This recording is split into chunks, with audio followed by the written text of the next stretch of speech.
बिस्मिल्लाहिर्रहमानिर्रहीम। अस्सलाम वालेकुम dear friends, I am Fauzia and it's my channel health and homeo by Fauzia. आज मैं आप लोगों के साथ लिवर के और पित्ते में होने वाली मुख्तलिफ प्रॉब्लम्स के टॉपिक पे एक वीडियो लेकर हाजिर हुई हूँ। और ये ड्रॉप्स जो हैं ये डॉक्टर रैकवर्थ के हैं। इनका नंबर 7 है, यानी कि R7 नंबर जो है वो आपने लिवर के लिए और गॉल ब्लैडर के डिफरेंट इश्यूज जो हैं, जिसमें कि पित्ते की दीवारों का मोटा हो जाना, जो कि आमतौर पर लिवर की पुरानी बीमारी की सूरत में ऐसा होता है, और लिवर की भी इसमें प्रॉब्लम्स काफ़ी हद तक इसमें इन्वॉल्व हैं, जिसमें कि यरकान का मसला सबसे ज़्यादा इम्पॉर्टेंट है। और इसके साथ साथ जिन लोगों को भूख नहीं लगती, उनको लैक ऑफ एपेटाइट जिसको कि हम बोलते हैं, इसके अलावा कॉन्स्टिपेशन का मसला होता है, फ्लैचुलेंस होता है। बहुत से लोग इस चीज़ की कंप्लेन कर रहे होते हैं कि उनका मुंह का जायका कड़वा रहता है। और हाइपोकॉन्ड्रियक नेचर के जो लोग हों स्पेशली, उनके लिए भी ये बहुत ज़्यादा मुफीद मेडिसन है। ऐसे केसेस जहाँ पे के लोगों में पित्ते में पथरी के हो जाने का मसला सामने आ रहा होता है, वहाँ पर भी ये मेडिसिन बहुत अच्छा काम करती है। लिवर की स्वेलिंग्स हो गई हों या उनको काफ़ी अरसे से जिगर की कोई ना कोई ख़राबी का सामना हो, वहाँ पर भी R7 मेडिसिन एक बेहतरीन और एक्सीलेंट काम करने वाली मेडिसिन साबित हुई है। अब हम देखते हैं कि R7 किन किन मेडिसिन का कंपोजिशन है, इसमें कौन कौन सी ऐसी इंपॉर्टेंट होम्यो मेडिसिन को इस्तेमाल किया गया है, जो कि ना सिर्फ लिवर के लिए बल्कि गॉल ब्लैडर के लिए भी एक अक्सीर का सा दर्जा रखती हैं। इसमें सबसे पहली जो मेडिसिन यूज़ हुई है वो स्पेशली लिवर के लिए बहुत ही ज़्यादा इंपॉर्टेंट मेडिसिन है, और लिवर में होने वाली तकरीबन हर तरह की कंप्लेंट्स के लिए बहुत एक आप समझ सकते हैं कि इम्पॉर्टेंट है, और इसका नाम है कार्डुअस मैरिनस। इसको आमतौर पे हम मदर टिंचर की सूरत में इस्तेमाल करवाते हैं। इसको इसकी सॉलिड फॉर्म में, यानी कि बहुत ही ज़्यादा कंसनट्रेटेड फॉर्म में इसको इस्तेमाल करवाया जाता है। कार्डोस एक बेहतरीन मेडिसिन है जबकि आपको लिवर की स्वेलिंग हो गई हो। जब आपको डॉक्टर्स अल्ट्रासाउंड करवाने के बाद ये बताते हैं कि आपका जिगर सूज रहा है या जिगर की स्वेलिंग इसमें सामने आ रही है, तो वहाँ पर भी R7 मेडिसिन का काम शुरू हो जाता है।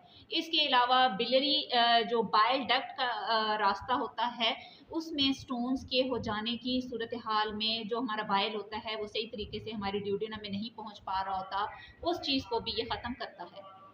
कोलेंजाइटिस इसी तरह से एक और बहुत ही सीवियर किस्म की कंडीशन हो जाती है, जिसमें कि आप देख सकते हैं कि बाइल डक्ट में इन्फेक्शन हो जाती है, और इन सारी प्रॉब्लम्स की वजह से वो मरीज़ जॉइंटिस का शिकार हो जाता है, उसको यरकान की अलामात सामने आना शुरू हो जाती हैं। तो इन तमाम अलामात को सामने रखते हुए इसमें कार्डोस मैरिनस का इस्तेमाल करवाया गया है। दूसरी इसमें जो इम्पोर्टेंट मेडिसिन यूज़ हुई है वो भी लिवर की एक एक्सीलेंट रेमेडी है, एक टॉप ग्रेड रेमेडी है, उसको चैलिडोनियम कहते हैं। चैलिडोनियम भी आम तौर पर क्लिनिकल यूज़ में मदर टिंचर में ड्रॉप्स की सूरत में दी जाती है। चैलिडोनियम को आमतौर पर लिवर की स्वेलिंग के लिए इस्तेमाल करवाया जाता है। इसके अलावा जॉइंटिस के लिए भी ये बहुत बेहतरीन मेडिसिन है। लिवर में जॉइंटिस की वजह से होने वाली ऐसी पेन जो कि आपके राइट शोल्डर की तरफ मूव कर रही होती है, बल्कि राइट शोल्डर ब्लेड की तरफ ये पेन अगर आपको जाता हुआ महसूस होता है, तो ये इस चीज़ की अलामत है कि आपने चैलिडोनियम का यूज़ करना है।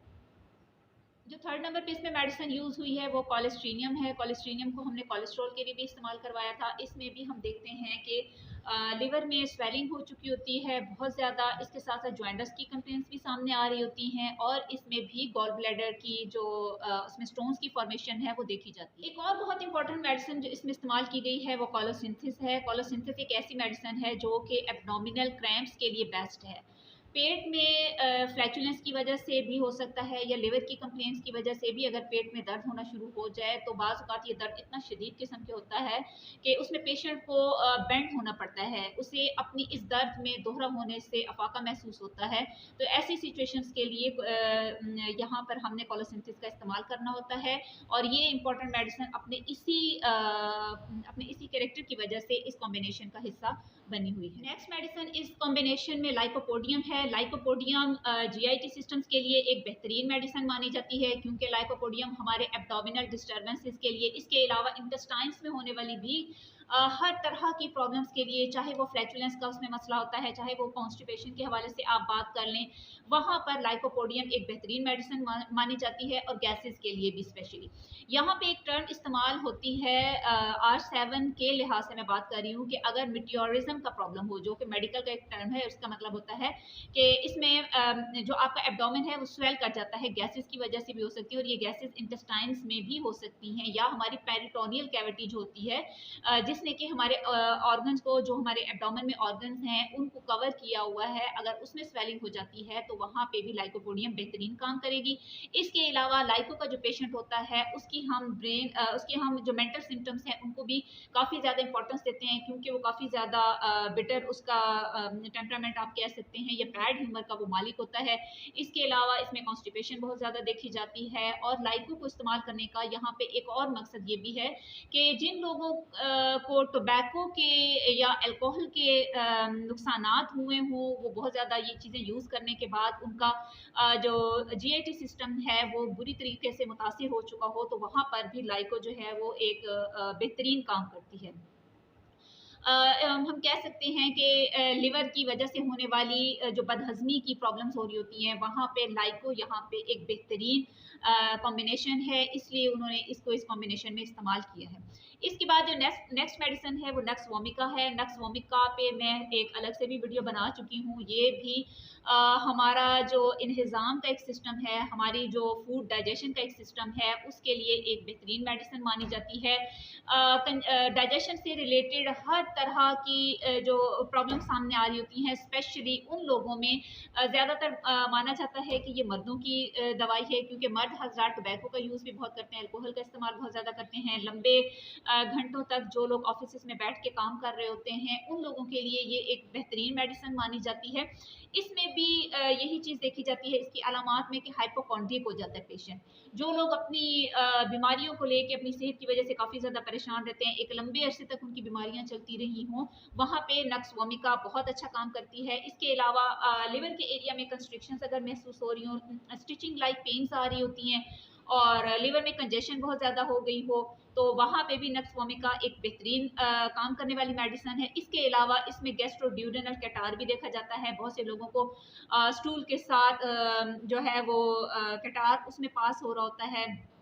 इसके अलावा कॉन्स्टिपेशन और नोजिया तो इसमें कंसीडर किया ही जाता है, क्योंकि जब कभी भी आप देखेंगे कि अगर आपका लिवर डिस्टर्ब हो रहा है, अगर आपको लिवर की वजह से किसी किस्म की प्रॉब्लम हो रही है, तो वहाँ पे आपको सबसे ज़्यादा जो प्रॉब्लम सामने आ रही होती है, जो सबसे पहली अलामत आप समझ सकते हैं कि आपको नोजिएटेड फीलिंग्स आएंगी, आपको भूख लगना भी ख़त्म हो जाती है, आपका खाना सही तरीके से हजम नहीं हो रहा होता। इसके अलावा ऐसे लोगों को ब्लोटिंग बहुत हो रही होती है, यानी कि गैसेस का इशू काफ़ी ज़्यादा हो रहा होता है। तो ये वो सारी मेडिसिन थी जो कि मैंने वन बाय वन आपको बताई हैं, जो कि R7 का हिस्सा हैं, और ये सारी मेडिसिन हमारे लिवर और गॉल ब्लैडर में, यानी कि जिगर और पित्ते के फंक्शनल प्रॉब्लम्स की वजह से या उनके ऑर्गेनिक कंप्लेंट्स को आप इंक्लूड कर सकते हैं। वहाँ पर ये अगर बीमारियां पैदा होती हैं तो आपने R7 का इस्तेमाल करना है। अब मैं आपको बताती हूँ कि इसकी आपने डोज किस तरह से लेनी है। ये मेडिसिन आपको 22 ml की फाइल में मिलेगी, यानी कि इसकी जो बॉटल होगी उसका वॉल्यूम 22 ml होगा। और इसमें जनरली आपने इन ड्रॉप्स को दिन में 3 दफ़ा लेना है। 10 से 15 कतरे आप इसके दिन में 3 दफ़ा लेंगे, और बिफोर मील्स लेंगे, खाने से पहले आपने लेने हैं। कम अज़ कम भी आधा घंटा पहले आप ये ड्रॉप्स यूज़ करेंगे।